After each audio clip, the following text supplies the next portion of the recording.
We now welcome a very, very special guest. This silky, smooth skating defenseman was selected 5th overall by your Ottawa Senators in October's NHL draft before beginning a freshman season with the Nordic Fighting Sens that included a Penrose Cup, an NCHC Frozen Faceoff Championship, and oh yeah, a World Junior Gold Medal. Jake Sanderson, thanks for joining us on Locked On Senators. How you doing today? I'm doing good. Thanks so much for having me today. Oh, I really appreciate it. Before we get into everything, people who are listening to this, Jake's talking to us from JBD's room. So the second that the junior moves out, the freshman moves in, gets his own room. So just to get a little background there, we got a ton we want to get into with you, Jake. But we always start at the very beginning. You're born in Whitefish, Montana. You have the opportunity ahead of you to be the first NHLer ever born there. What happened for that? I know it's probably a summer home. Craig Button told me it's basically a suburb of Calgary for everyone from Alberta getting down there. But what was like growing up in Whitefish, Montana? Yeah, I think the time I was there and my family was there, there wasn't a lot of hockey there, so we kind of had to make do with what was there. I was playing on a team with guys that were older than me and people that were younger than me as well, and I was also able to play with my older brother Ben, which was super special for me. But no, I think hockey's really growing there, and it'd just be an honor to, be one of the first guys from Montana playing the NHL. So I think that's super exciting and something cool to look forward to. Well, your dad had a 17-year NHL career himself. Did you move around when he went from city to city? Yeah, we moved around a lot as a family. I remember living in places like Edmonton, Columbus, Phoenix, Philly, all those places, but I was pretty young then. Yeah, but we did move around a lot, kind of switched schools a lot as well, so that was kind of difficult when I was younger, but yeah, I'm just here in Nodak right now and loving it. Yeah, that's awesome. And as a kid with a dad who's in the NHL, obviously you get a lot of hockey in your life, and you said your brother played hockey as well. When did you really love the game of hockey? Like, when was it more than just something fun to do on the weekend and it became like a true passion for you? I don't know. I feel like I've always kind of loved hockey, but I think for me, where it came a true passion would probably be around like 14, 15 years old. And when I went to the NTDP in Michigan, I felt like that was kind of something for me where I had to realize that I could also like make a living out of playing hockey and have a chance to play in the NHL as well. So yeah, I think at the program I kind of realized I got to make it a dream. But I've always loved hockey, and that's kind of my dad just integrating that with me. You went to the program and that's where you saw the future in it, but still you were at the Edge School, which is a boarding school in Calgary that's very serious. JBD went there as well. I did a little digging, so there's some of that, but you also played a lot of minor hockey in Calgary. Was there any hope for Hockey Canada to get you to represent them? And when did you decide that you were an American through and through? Yeah, when I think I was about like 15 years old, I played Team Alberta with some high-end guys as well. Also Ridley Gregg. We were on the same team playing for Team Alberta, so that was pretty cool. But I think kind of when I had the opportunity to play for the program, that was kind of when I made my decision that I was always going to play for the U.S. team.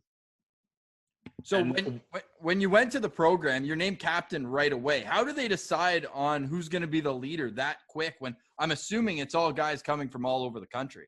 Yeah, it was my first time meeting everybody at the tryout, so I was a little shy kid back then, but I think as I got to know everybody and was reaching out with them during the summer, and then we kind of all came together in August, we had a big tournament right away. I think it was the Under 17 Challenge, so we voted on captains then, and I was very grateful to be the captain, and I thought everybody could have been the captain on that team. We had some great leaders, and those guys are my best friends for life. So yeah, there's a lot of good players that end up going to the program, so I can definitely appreciate that. There's probably some future captains in the making going there as well. Now, for a lot of Canadian fans, we're not really too familiar with that program. What can you tell people about what goes into being a part of that program and the focus on hockey that goes on there?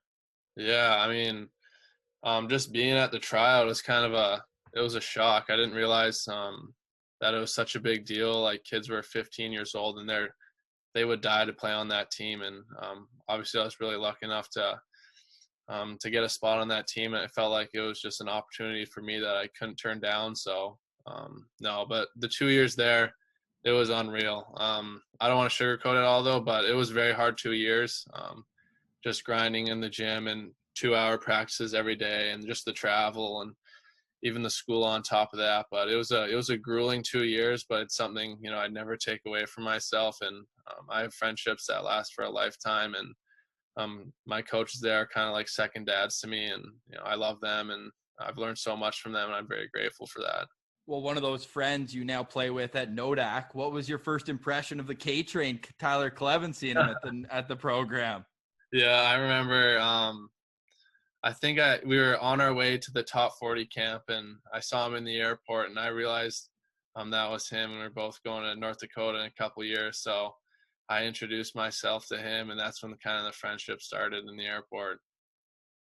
Yeah, and you guys got to play together at UND, and we had Tyler Clevin on our show recently, and he let us in on a little secret. We asked him about you and your work ethic and how you're able to be so conditioned and have so much endurance on the ice, and he told us that you have a really disciplined sleep schedule and that you're in bed every night by 8 p.m. Now, can you confirm or deny that?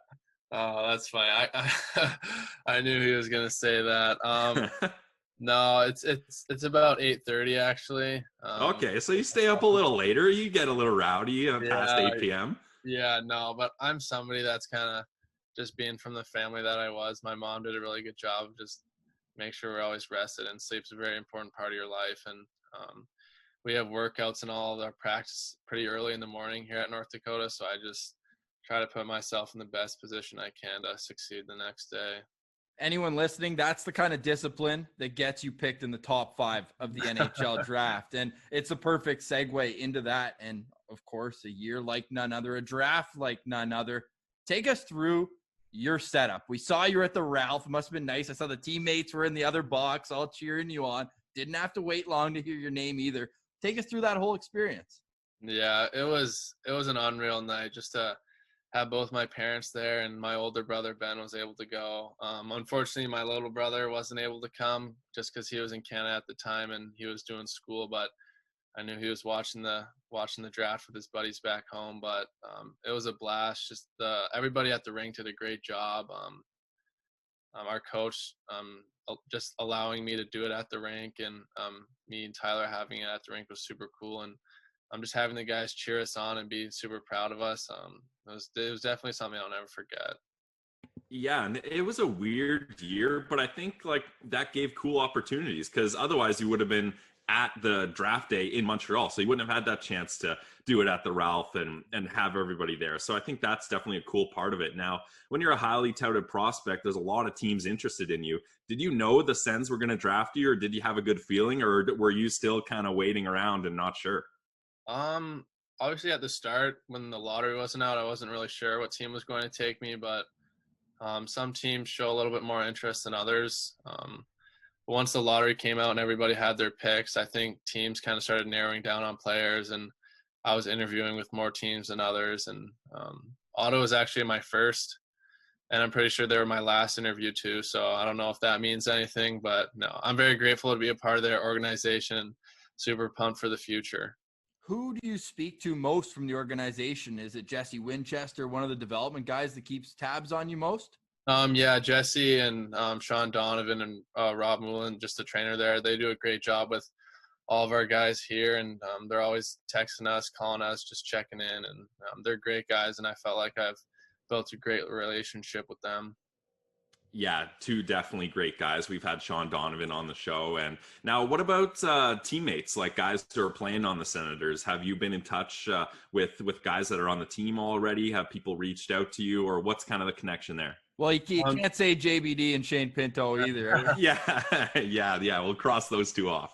Yeah, no, I talk to those two guys every day. But right when I got drafted, I'm pretty sure it was Kachuk and Shabbat and Norris. They all text me right away. So it was pretty cool to see those guys' names in my text. It was pretty exciting.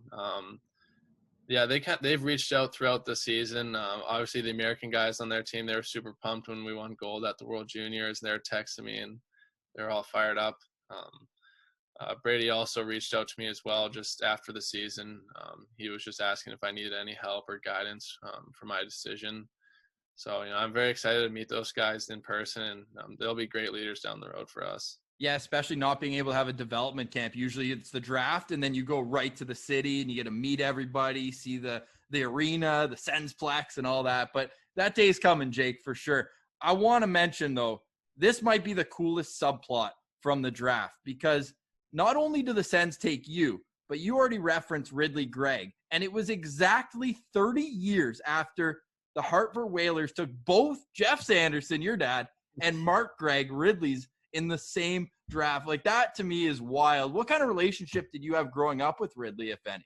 Yeah, I've known Ridley since I was pretty young, just playing against him. I played against him when I was playing in Whitefish. He was on like Lethbridge team, so we'd travel up to Lethbridge and play him. And Pain in the ass to play against, eh? yeah, oh yeah, he is. No, but when we grown up, he always he'd come down to Whitefish in the summer and bring his family down there, and we'd do a hockey camp. So I got to really know him then, and obviously, like I mentioned, we played Team Alberta together, so that was cool.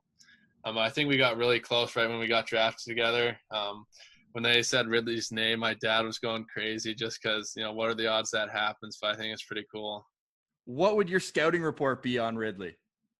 I haven't seen him play in a while, but from what I remember, I think he has that tenacity in him. He's not the biggest guy, but he can play a physical game when he can, and he's a very good goal scorer as well, and he's got some speed too. Yeah, 100%. We're enjoying watching him, and Brandon's having a great year too. You guys were unreal at Nodak all season long. After the draft, everything's delayed. You didn't start until December, but how awesome of the NCHC to get that pod put together, a pro-style schedule. You didn't play only your first game, but your first, with 3 or 4 before you went to the World Juniors? I'm sure the butterflies were going. How long did it take you to settle into your role? Yeah, the NCHC, they did a great job with the pod. I'm just setting up in Omaha, and I was lucky enough to play 3 games there before I had to leave. But it was kind of hard for me to leave just because I love our team at North Dakota, and we had something special going on. But I was also super excited to get an opportunity to play for the World Juniors. But it was definitely a lot of hotel moving around. I think I was in 3 different hotels in a week, but obviously it definitely paid off at the end. Yeah, for sure. Now, I want to get to those first couple games at UND. We were all so excited to, we got 4 Sens prospects we can watch all at North Dakota, and you and Clevin were the new guys in. And how about that first goal you scored, the Selly? I mean, we could feel the emotion through the screen. How good did that one feel? Yeah, no, I was super pumped, especially to get your first goal in the season right away. And that's kind of just weight lifted off your shoulder. But no, I felt like it was a pretty big goal in a game against Denver, just that rivalry. So I was super excited, and that game was unreal just to go in overtime. And I'm pretty sure Kawaguchi scored like right away, so that was pretty sick. Oh, Kawaguchi scoring a game winner. Surprise, surprise. Seemed like every other game, man, he was putting you guys over the top. Now, you and Tyler went to Team USA. I want to get into that, but before I do, you came back from that experience. The flow keeps growing and growing, and that wasn't the only thing, because your offensive game, when we spoke to Brad Schlossman, he said that, yeah, you fit in early, but that when you would cross the blue line, you'd look up and try to defer a little bit. And then in the second half, you were taking more opportunities to get to the front of the net or skate into the zone and use your vision a little bit more. How much was that a concerted effort, or was it just you being more comfortable at this level? Honestly, I think it was a little bit of both. I'm just getting used to the college games and how heavy the NCHC is, so I kind of had to get adjusted to that. But also our D coach, Carl Gehring, he does a great job with us.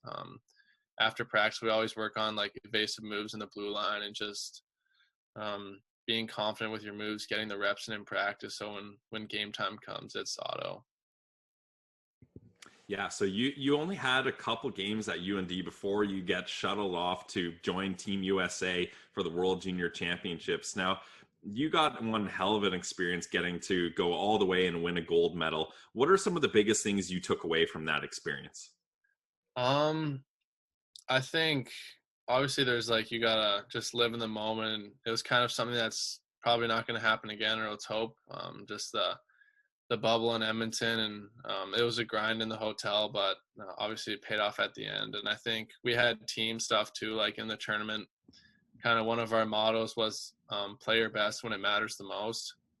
And I think obviously we lost that game against Russia, and that was kind of a heartbreaker for us, but we came back and we beat Canada when they were supposed to win it all, just with all the hype around their team. They're a great team. They played unreal. No discredit to them, but I think just Nate Lima, our coach, he just said play your best when it matters the most, and I think we did. Well, they were a Jake Sanderson Hockey Canada commitment away from a gold medal there. No, I kid. But you did get to play against Tim Stützle in that tournament as well, or got to see him. I think you got. Yeah, I got to see him. Yeah. So did you have any interaction with him? I know with the protocols, everything's crazy, but you get to say hi at least? Yeah, I actually did. I got to say hi to him in the halls. There was like a big common area where all the teams like would warm up. There was bikes and rollers out there. So I got to see him every couple days and just a quick hi and good luck and all that. Sick tournament for him, eh? Yeah, no, he's a stud. That's when I realized that kid's something special. Do you follow the Sens a lot when you're not playing yourself? Yeah, no, I try to watch all their games as much as I can. I know I'll be watching more now just because our season's over, and obviously JBD and Pinner are up there, so that'll be super cool. What's expectations for those guys? You got any inside info what they're gonna try to do here? You hear Pinto thinking he's gonna wear number 66? Yeah. Oh yeah. I don't know where we were, but last week we were talking about what numbers to what he's gonna choose and whatnot. But is that what he said? Is that what he wants to wear, 66? Well, he was saying because 6 + 6 = 12, and that's the number he liked. So it had nothing to do with Mario Lemieux, right? Yeah, it was on Wally and Mathot's show, and then Mark Mathot mentioned, he said, when I played, Josh Hosang wore 66, and guys just gave it to him every single game. So I don't know if he wants to put that target on his back. Yeah, I don't know about that. No, but they're great players, and they're unbelievable guys too, but I would honestly love to see them get in a fight right away, and I think Pinner would be the guy to do that. Just, he's kind of got an edge to him, so if something rubs him the wrong way on the ice, I think he might explode. Love that little inside info. How mad are you don't get to tee him up next year on the power play? Oh, I know. When he was making his decision, it was so hard for me to kind of influence him just because the player he is, he's unreal. He was definitely ready to leave, but also I wanted him to stay just, to push me every day. And he was one of my best friends on the team this year. And like you mentioned, having him on the power play, he's a stud out there. Oh, yeah. I mean, not just on the power play. It seems everywhere on the ice. He's an absolute stud. And you got to play with him this year at UND. And, Jake, I know you're probably tired of talking about it, but we got to get into that final game of the season because the longest game in NCAA history, you end up playing over 50-plus minutes. Like, what was the hardest part about that? Like, was it the physical fatigue or was it the mental fatigue of playing through not only 3 periods, but then another 5 overtime periods after that? I mean, that's past his 8:30 bedtime. And it's past your bedtime. Yeah, you got to be getting to sleep pretty soon there. Yeah, I know. Honestly, I think it was more mental for me. It might have been more physical for other guys, but I don't know. I think I was just getting frustrated when we were getting chances.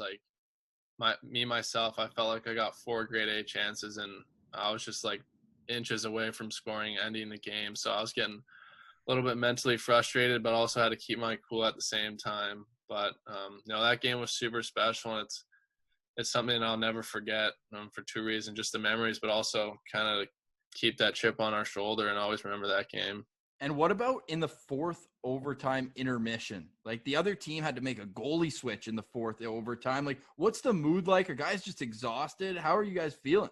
Yeah, in intermission, guys were eating mustard packets. I don't know what that was about, but Diet Coke was going around too, and some guys had IV bags on them. It was insane. Yeah, it was crazy. Yeah, and that wasn't that was just one of the crazy moments. I want to go back even earlier than that. What about, I've never seen this in my life. What was the experience like when UMD scored? They think the game's over, they're celebrating, and then the refs go over to the scorekeeper box and take a look at the video, and then it's no goal, disallowed, and game back on. What kind of flip was switched when you go from, oh man, our season is over, to, no, we're right back in this battle and we're 1 goal away from moving on? Yeah, that was wild too. I think all of us thought it was a goal because they weren't showing it on the replay. But everybody, like all the fans, like saw the replay somehow, like in their suites or something, and they all knew it was offside. So they were like cheering, like they knew it was no goal, but everybody on the ice thought it was a goal. And I was just sitting with my head down, sitting next to guys that are crying. And no, but when they said no goal, our coach Carl Guerin, he quickly like sent somebody out to go tell Adam Shield to like get his focus back together, just being a goalie, and he was heartbroken at the time. But no, he definitely flipped the switch quick. Man, he's, by the way, we're a goalie friendly show. He's got the best setup, I think, in hockey right now. The icebergs, they're so nasty. Yeah. No, they're sick. Man, did I read that you played a bit of goalie when you were a kid? Yeah, I loved goalie when I was a kid. I wanted to be a goalie. I think it was like 12. My parents were just like, "You're not going to be a goalie. That's just not going to work." And I try to play goalie as much as I can.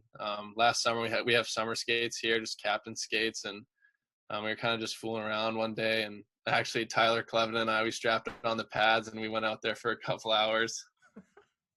Hey, they often say your best defenseman is a goalie, so you want to be prepared for emergency backup situations as a defenseman. I'd be the guy.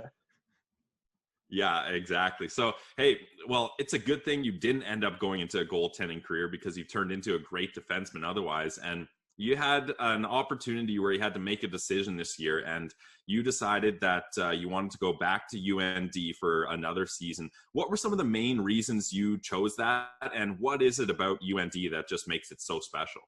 Yeah, I think, well, there's so many reasons why it's so special.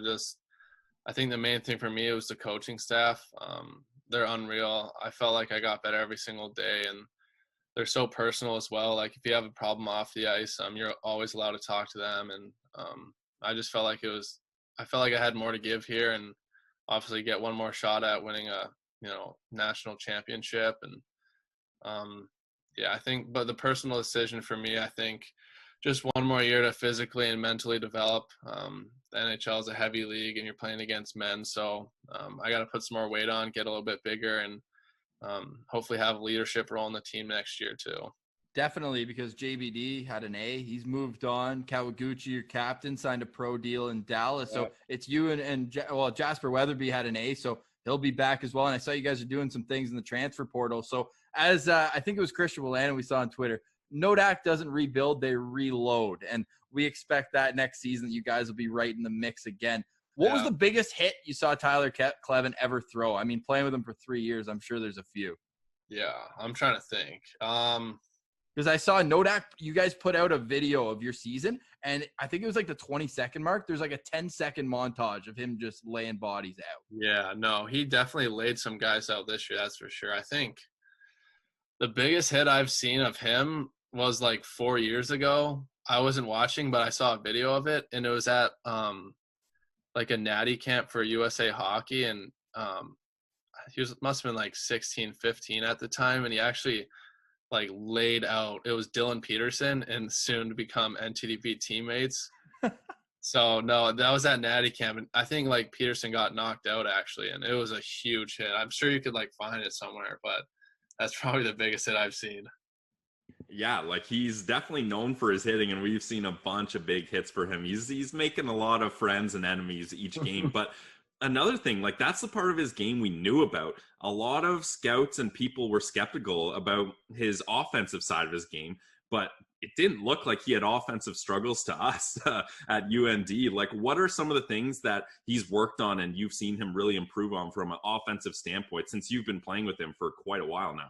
Yeah, no, he has really good hands. Like, he's super underrated. He's super skilled, and he's a very good skater for his size.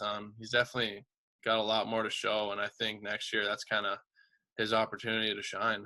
Is he going to be the guy you're teeing up for bombs on the power play then with Pinner gone? I hope so. No, he's got a bomb, so that'd be awesome. Oh man, we can't wait to watch and have a full Ralph again. It was great having that little taste of normalcy with some fans. I can't imagine how excited you are to go back and see that. We're going to get you out of here on a few fun questions, Jake. First one that I'm curious about is which NHLers right now do you either model your game after or just admire from afar? kind of guys I love watching are like Miro Heiskanen. He's kind of somebody I like to play like, just the way he skates. It seems like he's floating on the ice. He's so efficient. I love watching Makar as well. Just he's like fancy all the time. He always shines when he's on the ice when he has the puck, and I think he's very assertive on the power play too. So that's kind of something I'm trying to implement. But for a forward standpoint as well, I love watching McKinnon. He's just a horse out there. He's such a good skater and such a good goal scorer too. You mentioned Cale Makar. You guys both played for the same minor hockey, and if I'm not mistaken, you played a few games with his brother as well. Do you guys have any relationship? Do you know him at all? Yeah, I've met him a couple times. We're in the same agency, so I've gone to skate with him, and I got a pig with him a couple summers ago, kind of before his NHL season. So I like showing people that because he's a star now. No, but he's a great guy, and like I said, we're the same agency, so they always talk about him. Yeah, and I mean, you guys have a similar career path, right? Like he went back for a sophomore season, and I think it's pretty fair to say it worked out pretty all right for him. Baker, so. Is that good? Yeah, no, that was kind of somebody I was kind of looking up to when I made my decision. My parents also mentioned him as well. Other guys like Quinn Hughes and McAvoy, I'm pretty sure stayed 2 years. Yeah. So, they're stars in the NHL right now. So. And Sens fans got to see McAvoy right out of school. He was in that playoff series in 2017. Yeah.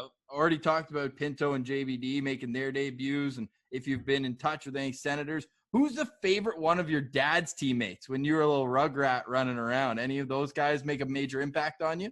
I don't know if it was at the time when he was playing with them, but I always loved the Sedin twins. I'm pretty sure he played with them, and I don't know. I was like a forward at the time as well, so I just liked watching them when I was younger.